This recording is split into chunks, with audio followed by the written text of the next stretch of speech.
అందరికీ నమస్కారం. నా పేరు రమ. లవ్ వార్ 4 భాగం. ఇక ఆ కారు వచ్చిన వేగం ఒక్కసారిగా పడిన బ్రేక్ వలన ఆ కారు అన్యను ఢీకొట్టినట్లు అనిపించింది. కానీ అన్యను త్రుటిలో తప్పించాడు ఆ వ్యక్తి. వెంటనే అన్య చేతిని పట్టుకొని బైక్ ఎక్కించుకొని వెళ్ళిపోయాడు. డామిట్! ఎవడ్రా వాడు?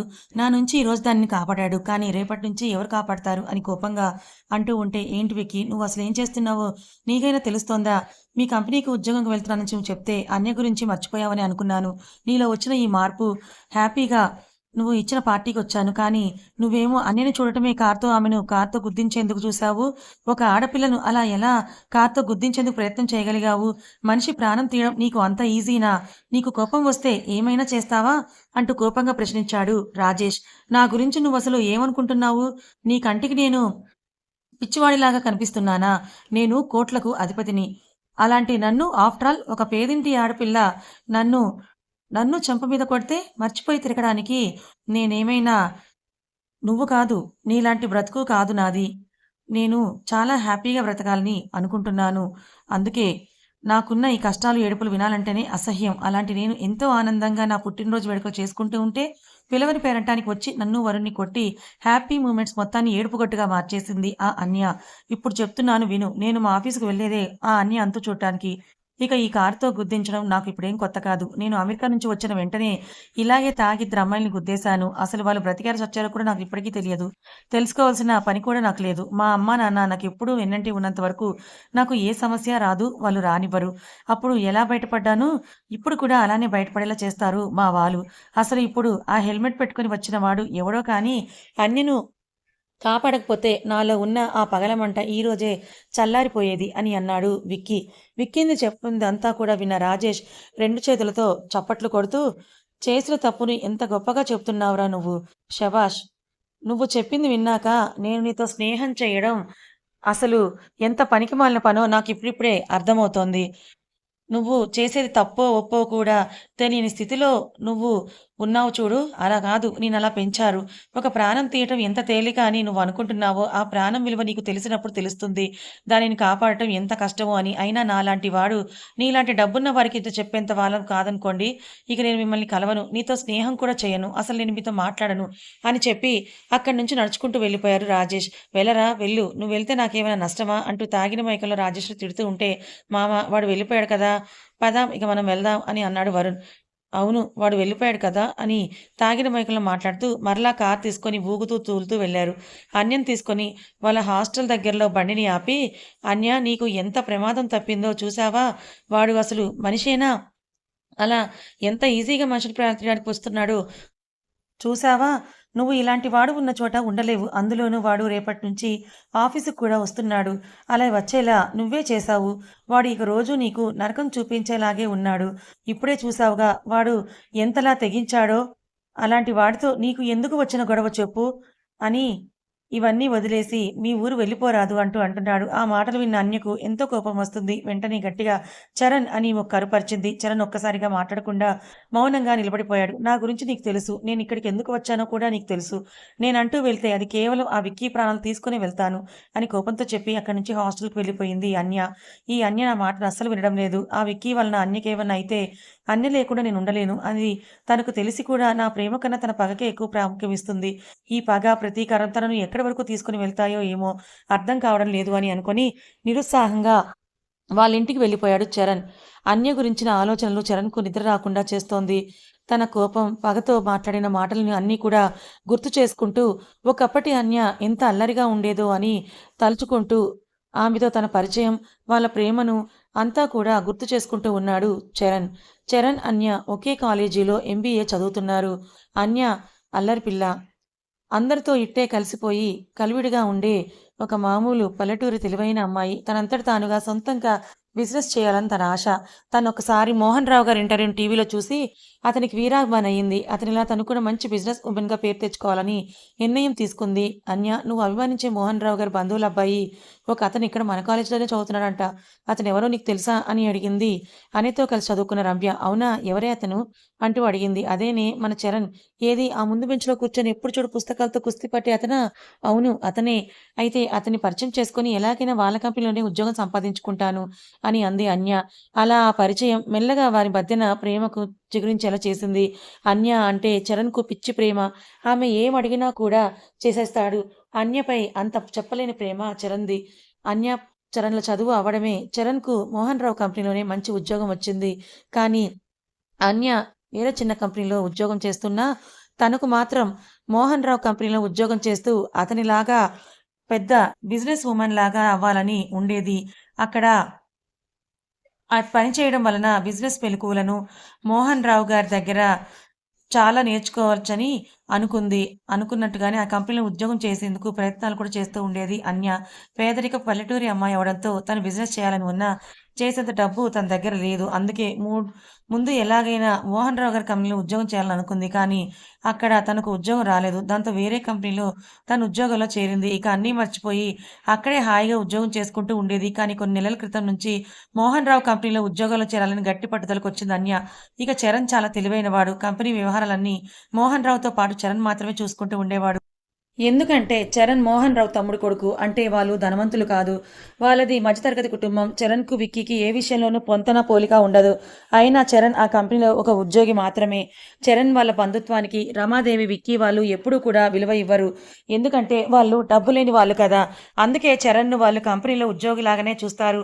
కానీ మోహన్ రావుకు మాత్రం చరణ్ అంటే చాలా అభిమానం. అందుకే తన కంపెనీ బాధ్యతలను చరణ్‌తో కలిపి చూసుకుంటూ ఉంటారు. చరణ్ కూడా మోహన్ రావు గారి ప్రేమ, అభిమానం వదులుకోలేక అక్కడే ఉండి ఉద్యోగం చేస్తూ ఉన్నాడు. చరణ్ ఎలాగైనా నాకు ఉద్యోగం వచ్చేలా చూడు ప్లీజ్ అంటూ తెగ అడుగుతూ ఇబ్బంది పెట్టేది అన్య. అన్య ఏదో ఒక చోట ఉద్యోగం చేస్తూ ఉన్నావు కదా! ఇక్కడే ఉద్యోగం కావాలంటే ఎలా? నిదానంగా ప్రయత్నం చేద్దాం. నువ్వు ఇలా ఎందుకు తొందరపడుతున్నావు అన్నాడు చరణ్. నువ్వు ఇక్కడే ఈ కంపెనీలోనే ఉద్యోగం చేస్తున్నావు కాబట్టి నేను కూడా ఇక్కడే ఉద్యోగం చేస్తూ ఉంటే మనం ఇద్దరం ఇంకా దగ్గరగా కలిసి ఉండొచ్చు కదా! రోజూ నువ్వు నా ఎదురుగా ఉంటావని అంది. ఆ మాట విన్న తనకు ఎక్కడలేని ఆనందం కలిగింది. అందుకే చరణ్ పదే పదే ప్రయత్నం చేసి మరీ అన్యకు ఆ ఉద్యోగం వచ్చేలా చేశాడు. చరణ్ నాతో పరిచయం ఉన్నట్లుగా, ఇంకా నువ్వు నన్ను ప్రేమిస్తున్నట్లుగా ఇక్కడ ఎవరికీ చెప్పకు ప్లీజ్. ఆ మాటకు చరణ్ నిర్ఘాంతపోయాడు. ఇదేంటి అన్యకి ఏమైంది? ఇలా అంటోంది ఏంటి? ఇక్కడ ఉద్యోగం చేస్తే ఇద్దరం కలిసి ఉండవచ్చని కదా అంది. మరిప్పుడేంటి ఇలా అంటోంది? అని మనసులో రకరకాలుగా ఆలోచిస్తూ ఉన్నాడు చరణ్. ఎందుకు చెప్పకూడదు? మనం కలిసి ఉండాలనే కదా నువ్వు ఇక్కడ ఉద్యోగం కావాలని నాతో అన్నావు అని అన్నాడు చరణ్. అదా! నాకు ఇప్పుడే కదా చరణ్ ఈ కంపెనీలో ఉద్యోగం వచ్చింది.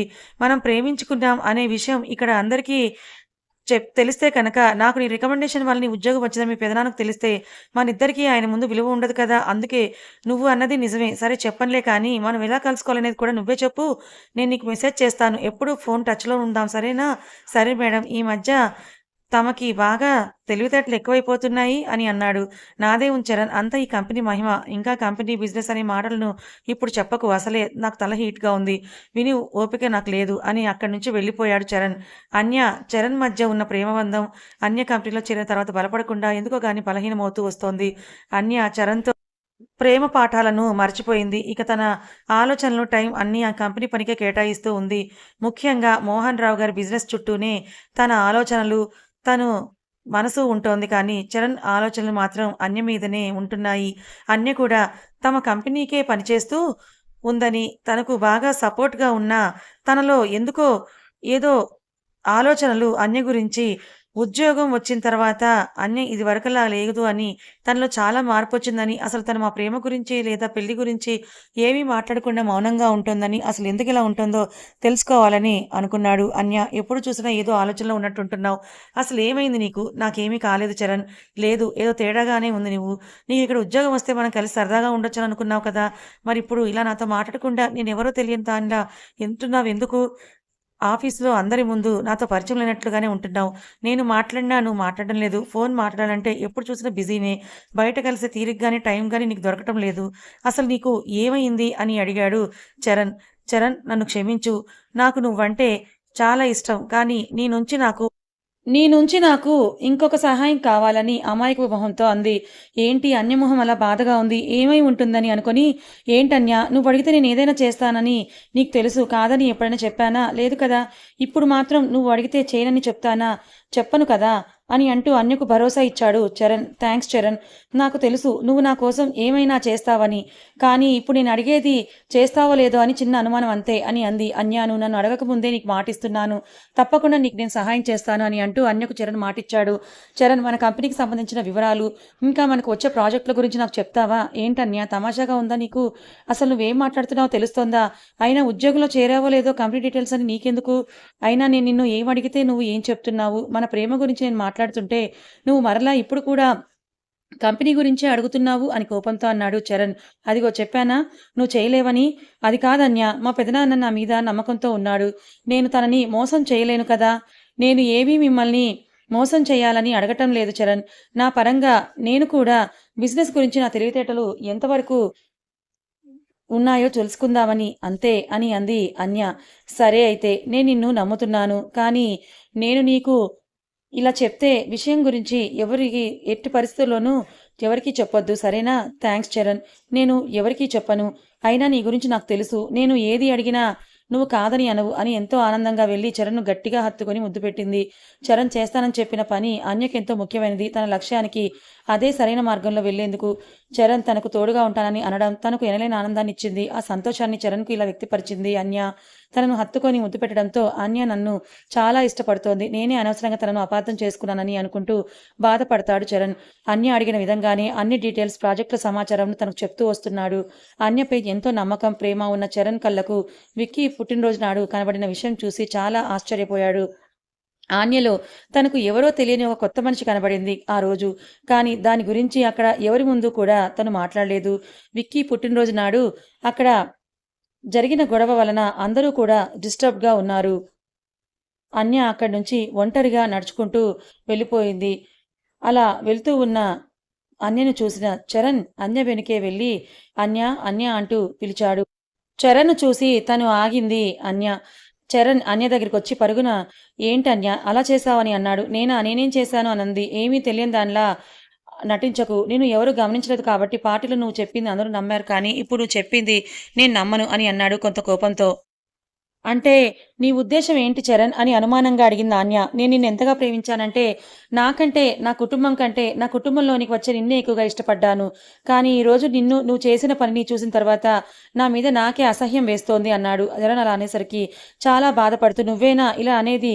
అవును నేనే అంటున్నాను అని తనపై కొంత కోపంగా అన్నాడు.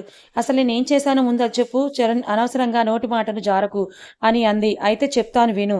అసలు నువ్వు ఈ రోజు ఇక్కడికి వచ్చింది ఎందుకు? మన ఆఫీస్ స్టాఫ్ అందరూ ఎందుకు వచ్చారో నేను కూడా అందుకే వచ్చాను. అందరికీ ఇచ్చినట్లే నాకు కూడా మన బాస్ ఇన్విటేషన్ ఇచ్చారు కాబట్టి వచ్చాను అని అంది. నీకు అప్పారావు ఇన్విటేషన్ ఇవ్వలేదు కాబట్టి మా పెదనాన్నే నీకు ఇన్విటేషన్ ఇచ్చేలాగా చేసుకొని మరీ వచ్చావు, అవునా అని అన్నాడు. అలాగా, మరి అలా ఎందుకు వచ్చానో నువ్వే చెప్పు వింటాను అని అంది. నేను కాదన్య, నువ్వు చెప్పు. అసలు నీ ఉద్దేశం ఏమిటి అని అన్నాడు. అసలు నువ్వు ఎందుకు నన్ను ఇలా ప్రశ్నలు వేస్తున్నావు? నాకైతే అర్థం కావడం లేదు అని అంది. అర్థం కావడం లేదా? లేక అర్థం కానట్లు నటిస్తున్నావా? అంటే నీ ఉద్దేశం ఏంటి చరణ్? అంటే నిన్ను ఆ వరుణ్ ఏమీ అనలేదు, అసలు అతను నీ చెయ్యి కూడా పట్టుకోలేదు కదా అన్య. మరి నేనే అతని చేతిని పట్టుకొని గోల చేశానా? అవును అంటూ గట్టిగా అన్నాడు చరణ్. ఆ అరుపుతో ఏం మాట్లాడకుండా మౌనంగా ఉండిపోయింది అన్య. అవునన్య, ఇక్కడ ఏం జరిగిందో నేనంతా చూశాను అంటూ బాధగా అన్నాడు. అన్య చరణ్ వైపు చూస్తూ ఉండిపోయింది. నువ్వే ఆ వరుణ్ వెళ్తూ ఉంటే ఆపావు. అతనితో మాట్లాడడం మొదలుపెట్టి అతన్ని రెచ్చగొట్టేలా మాట్లాడి మరలా నువ్వే అతని చెంప చెల్లుమనిపించావు. అదంతా నేను నా కళ్ళతో చూశాను. అసలు ఇలా చేసింది నువ్వేనా అనిపించి చాలాసేపు షాక్లో ఉన్నాను. ఎందుకు ఇలా చేశావు? నువ్వేనా అంటూ కోపం, బాధ కలిపిన ఎమోషన్స్తో అన్య వైపు చూస్తూ అన్నాడు చరణ్. అన్య ఏం మాట్లాడకుండా మౌనం వహించింది. నీకు గుర్తు ఉందా అన్య, మన కాలేజీలో నిన్ను అందరూ కూడా ఎంతో మెచ్చుకునేవారు. ఎందుకంటే నువ్వు అబద్ధం చెప్పవని, ఇంకా ఎవరైనా నీ జోలికి వస్తే అస్సలు ఊరుకోవని, కోపంలో నువ్వు ఆడపులివని అనేవారు. అలాంటి నువ్వు ఇప్పుడు ఎందుకు ఇలా చేస్తున్నావు? నువ్వే అన్నావు కదా చరణ్, నా జోలికి వస్తే ఎవరిని నేను ఊరుకోనని. అందుకే నా జోలికి వచ్చి నా కుటుంబం మొత్తాన్ని బాధ పెట్టిన వారిని అస్సలు వదిలిపెట్టను. నేను ఎంతకైనా వెళ్తాను అని అంటూ కోపంతో ఆవేశంగా అంది అన్య.